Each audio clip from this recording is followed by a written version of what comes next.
In this video, I'm gonna show you how I flipped the outdated lanterns and the floor lamp step by step. The results became absolutely satisfying, so stay tuned. Hi everyone, it's Maki. I'm an interior designer, musician, DIYer, and new YouTuber. Last time I designed my own house was like years ago, and I've been doing massive makeovers. And today I'd like to show you the two latest projects, including that one over there. Now let's get started from the first project. These lanterns had been my favorite. I got them for $14 each at Marshall's, which is a discount store in the US. One of them was silver and I painted it black to match the other two. But I dropped one of them and broke the glass part, and I was so bummed. But I glued a wine glass I had, and luckily it was the perfect size. They were for outdoor and had solar batteries on top. I removed them and glued fairy lights as I wanted to use them indoor. Attached the black chains and hung them from the ceiling in my living room. But it started looking a little too outdated, and I painted one of the walls soft black, and I didn't like the black lanterns blending too much. And the battery life of the fairy lights is very short, so I haven't even been using them, and they were just hanging there. But I still love the shapes and I wanted to use them again, so I decided to use the structures and weave the reed and install better lights that have longer battery life. Now let me show you my inspirations. I see these designs everywhere.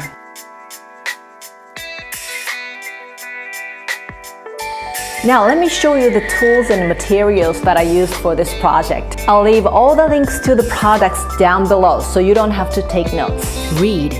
I used the flat reed coil. This one set was enough for 3 lanterns. Paint primer.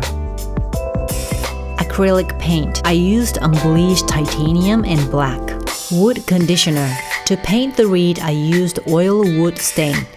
And I used this wood conditioner before staining. Oil wood stain. I mixed dark walnut and aged wheat. Mineral spirits. This is an option, but when the oil stain color is too dark, you can actually lighten the color by mixing mineral spirits in the stain. Brush set. You need brushes for both painting and staining. Masking tape. Fairy lights. There are so many of them out there, but this is the best option I found. Because it's not too long, it's not too short. That means it's not too bright and it's not too dim either. It's AA battery operated, which means longer battery life. And it has a small battery case and a loop batteries. This is an option, but these are rechargeable batteries. I use these for everything, so I don't buy new batteries anymore. I use them for Christmas decorations every day for a couple of hours at night, and it lasted the whole season. So I'm guessing I need to charge them only once a month or so, even if I use them every night. Hot glue gun and hot glue sticks. Black contact paper. Plastic sheet. Black chains. Black screw hooks to hang lanterns. Finally, let's move on to the creating part. First, I started off by masking the lantern as I wanted to paint it partially with the same color as the reed.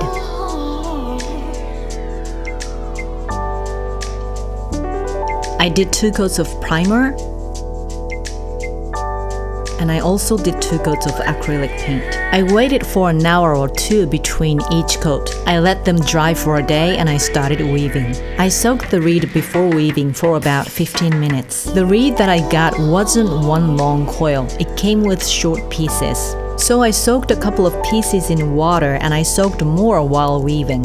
I started weaving from the bottom of the lantern. I just simply wrapped the bottom part with the reed. If the reed is not soaked in water long enough, and if it's bent like this, it could get broken. So make sure you soak it in water for close to 15 minutes.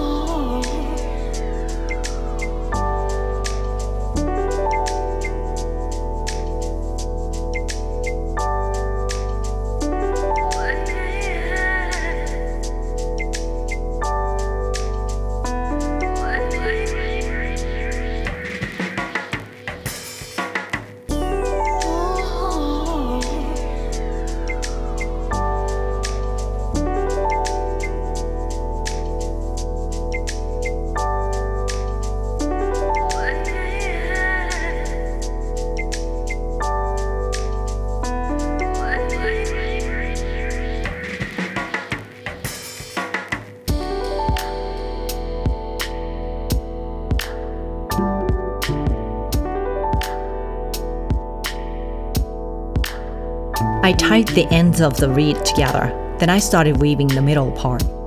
It's very simple, you just need to go around in a circle, going under or over each wire.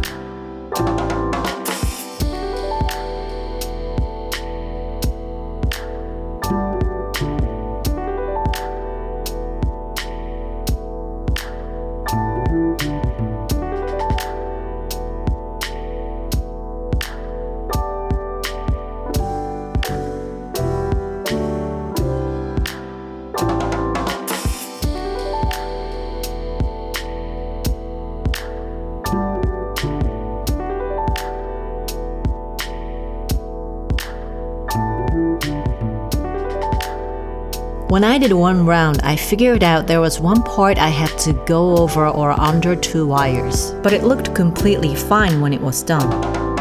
I did this in my bedroom, but honestly, I recommend doing it outside as it creates a lot of dust.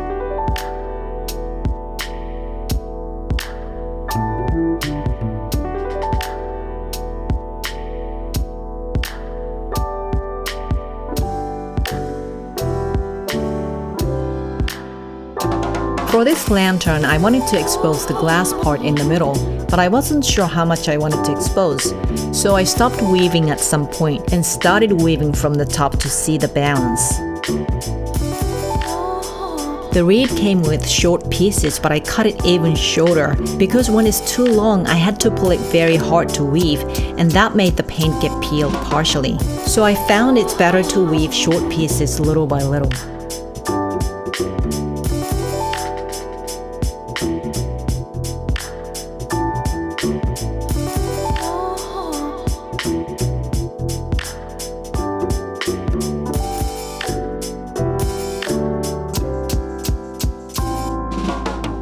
I cut the ends of the reed at the bottom shorter and then folded them in the gaps.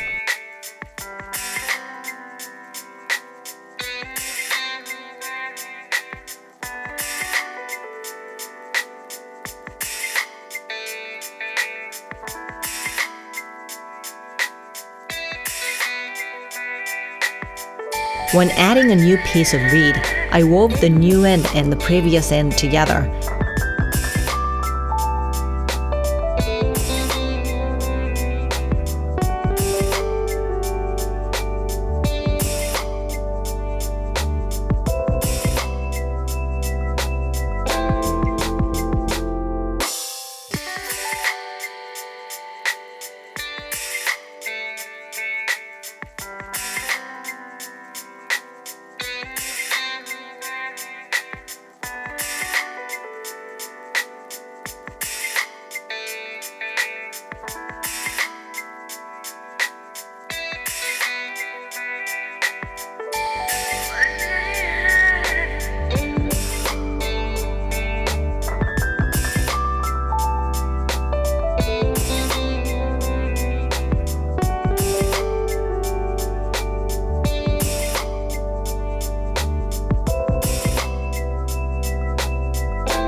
For this lantern, I decided to make 2 exposed parts.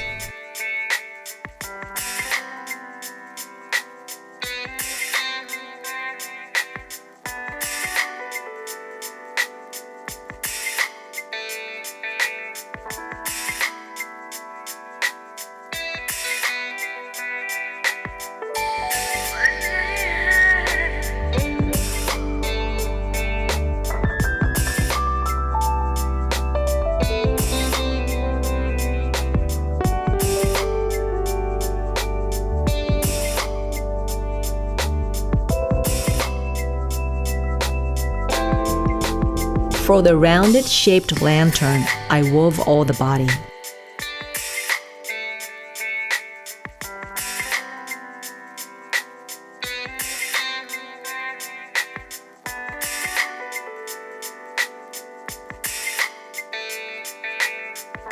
I think I've done a great job for weaving part.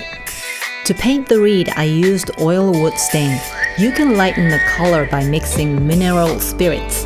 I tested different colors to compare. This is dark walnut.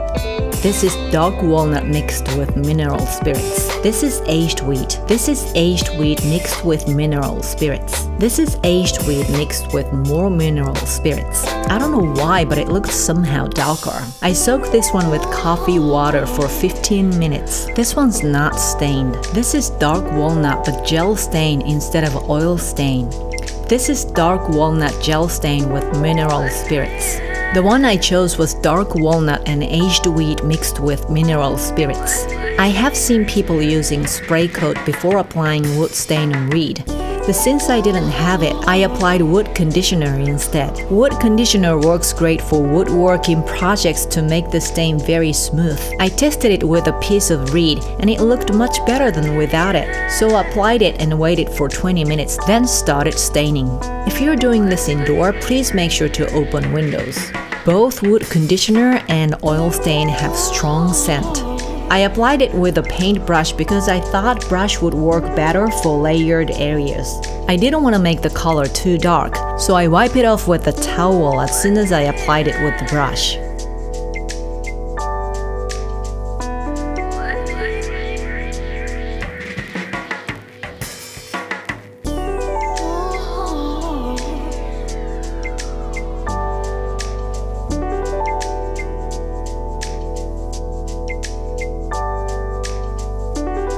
After I let it dry for a day, I attached the fairy lights on the top. As you can see, the battery case is bigger than the top part, so I made the cover with a plastic sheet with a matte black contact paper. I was looking for a good plastic sheet that I could use at my place, and I found this face shield that I used when COVID just started. That was the best option to choose because of the thickness and the flexibility. So I measured the height of the top part of the lantern plus the battery case and cut the face shield into pieces. Then I applied the contact paper.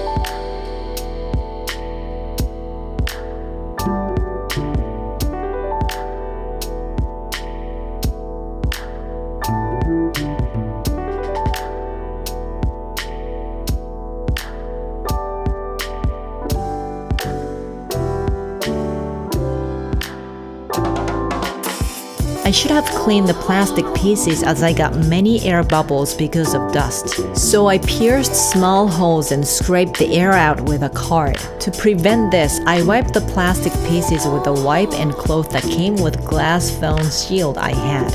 I still got a few air bubbles, but it was so much better than the first try. I didn't apply the contact paper at the end of the plastic sheet and applied crazy glue there and glued both ends. This is my favorite crazy glue from a Japanese dollar store called Daiso. Each package is so small that you can use it up per project.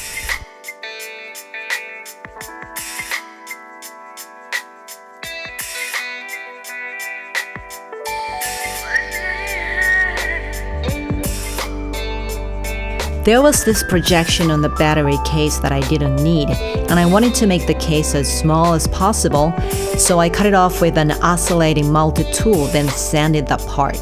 Then I glued the battery case on the top of the lantern with hot glue. Then I put the cover, and it was just the right size. It actually looks so much better than I thought. For the round-shaped lantern, I didn't like that I wove all the body, so I decided to cut the reed on the middle part to make it look more cohesive with the other lanterns. Before you see the result, if you like this video so far, don't forget to hit the like button and subscribe to my channel. Your one click makes me feel so happy and motivated to make more videos like this. I attached the black chain to the lantern handle, and I hung them from the ceiling.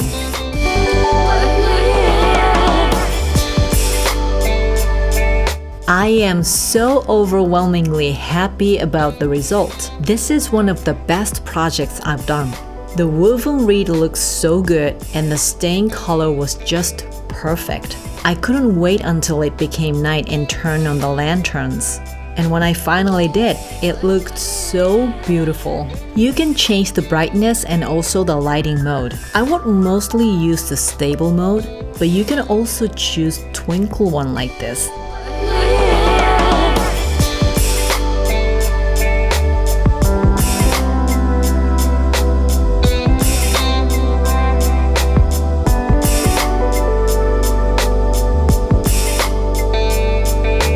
I also love the lanterns don't blend in the dark wall anymore. I really hope you enjoy the project as much as I did. Let me know what you think in the comment section. Now let's move on to the second project. I used to love this black floor lamp I had, but now again, it has started looking a little outdated. I started seeing this style everywhere. I think these are so pretty, and I thought it would be perfect to flip the light I had, as the leg shape is exactly the same. I've seen so many DIYers use this IKEA salad bowl and turn it into a lampshade. So I thought about using the one as well, but unfortunately it looked a bit too small, even though I love the shape. I found halved plastic balls, but it was very pricey.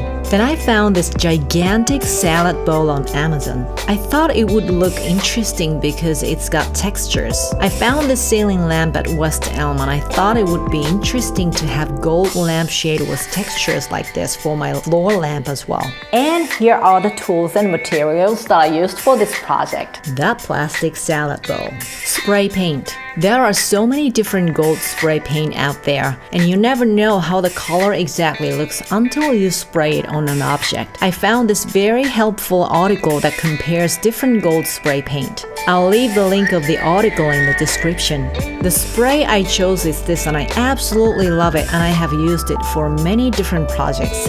It's not too glossy and I think it's very classy. Masking tape. Construction adhesive and caulking gun. Tool to cut off wires. I used the oscillating multi-tool. I first started off by masking the legs. The cable was installed behind one of the legs, and where the cable is detached from the leg was the perfect length where I wanted to paint gold. It was 7.5 inches. I made sure to cover all the other parts except the pole on the top. The original lampshade had a unique structure. It had 2 circle wires and Velcro on the side to attach the fabric. I removed the fabric part and used the lower circle wire. Then I cut off the inner wire from the circle. I used an oscillating multi-tool. It was very hard to cut off and I had to do it from multiple angles. It was a little bigger than the diameter of the salad bowl, so I made it smaller. To connect the inner wire and the salad bowl, I used the construction adhesive. I applied thick layers, and to make the shape a little cleaner, I used a baby wipe and gently tapped it right after I applied it. When the layer is so thick, it takes time to dry, so I let it dry for a couple of days. After that, I spray painted the leg and the salad bowl.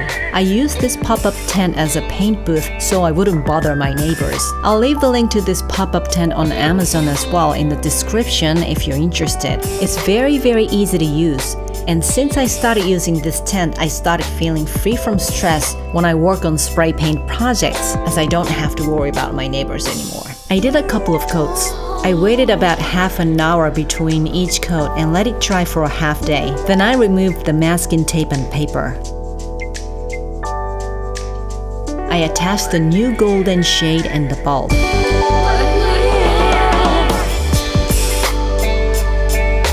I love the result. It wasn't a quick project since I had to wait for a couple of days until the construction adhesive got dried, but it was certainly one of the easiest and simplest projects I've ever done. I am so super happy about both projects.